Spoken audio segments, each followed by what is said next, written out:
Salam Pramuka. Perkenalkan, nama saya Lo Indira Mahadewi. Saya berasal dari program studi pendidikan bahasa Inggris semester 3 dan saya berasal dari Racana Jelantik Jempiring Undiksa. Nah, pada kesempatan kali ini saya akan menjelaskan materi mengenai tali temali dan pioneering. Adapun beberapa pokok pembahasan yang akan saya jelaskan mengenai materi pioneering dan tali temali, yaitu yang pertama mengenai pengertian tali temali, yang kedua perbedaan antara simpul dan ikatan, kemudian ada jenis-jenis simpul, jenis-jenis ikatan, pengertian pioneering, dan contoh pioneering. Yang pertama, mengenai pengertian tali temali. Apa sih itu tali temali? Tali temali merupakan suatu untaian panjang yang terbuat dari berbagai bahan, misalnya saja tali, yang mana bahan tersebut berfungsi untuk mengikat, menarik, menjerat, menambat, ataupun menggantung. Nah, dalam istilah tali temali, kita seringkali mendengar yang namanya simpul dan juga ikatan. Simpul dan ikatan memiliki pengertian yang berbeda ataupun makna yang berbeda.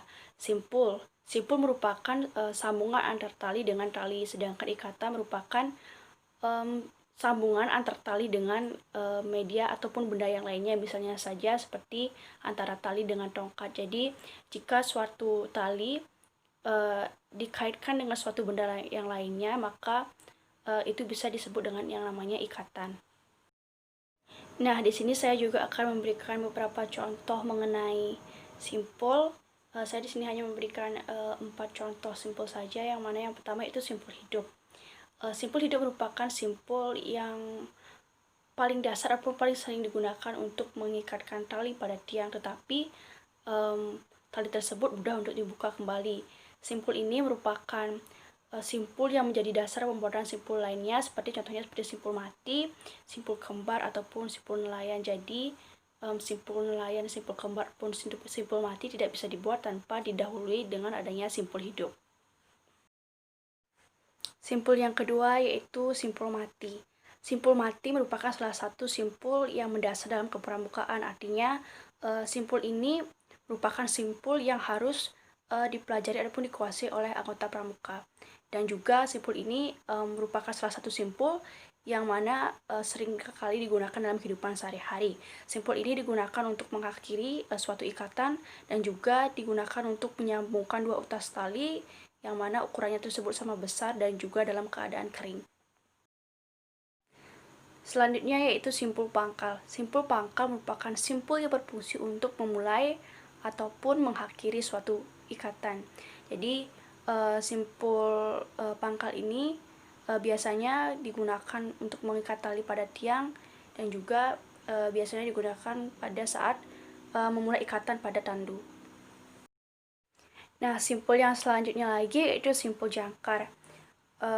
Biasanya antara simpul jangkar maupun simpul pangkal pada saat membuat tandu, khususnya bagi kakak-kakak yang bisa dibilang masih awal ataupun permulaan membuat tandu, itu biasanya mengalami kebingungan pada saat membuat simpul pangkal maupun simpul jangkar. Jadi yang perlu diperhatikan di sini adalah perbedaan antara simpul pangkal dan simpul jangkar, yaitu arah dari talinya. Nah, jika simpul pangkal yang setelah tadi saya jelaskan itu arahnya berlawanan, sedangkan untuk simpul jangkar ini arah talinya itu sejajar. Nah, untuk simpul jangkar ini memiliki banyak sekali fungsi, yang mana fungsinya yang pertama itu bisa kita gunakan untuk membuat tandu. Jadi setelah simpul pangkal yang kita lanjutkan yaitu simpul jangkar untuk membuat tandu tersebut. Kemudian juga simpul jangkar ini bisa digunakan untuk menaikkan pasak, bisa untuk mengikat cincin dan menarik balok. Nah, untuk selanjutnya kita beralih ke ikatan. Contoh dari ikatan yang saya ambil itu ikatan palang. Jadi ikatan palang merupakan ikatan yang digunakan untuk mengikat dua buah tongkat ataupun tiang yang posisinya berpalang atau menyiku. Jadi bisa dilihat dari gambar itu seperti tanda tambah. Dalam membuat ikatan ini biasanya diawali dengan simpul pangkal dan juga diakhiri dengan simpul pangkal. Contoh ikatan yang kedua yaitu ikatan silang. Jadi ikatan silang ini digunakan untuk mengikat dua buah tongkat yang mana posisinya itu saling berlawanan atau bersilang seperti tanda X. Umumnya sudut yang dibentuk dari dua buah tongkat tersebut itu tegak lurus atau membentuk sudut 90 derajat.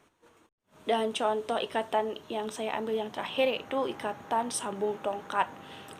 Ikatan sambung tongkat ini adalah sebuah ikatan yang digunakan untuk menyambung dua buah tongkat yang mana tujuannya untuk memperpanjang tongkat. Jadi dengan adanya ikatan sambung tongkat ini, tongkat yang disambung tersebut memiliki ikatan yang lebih kuat.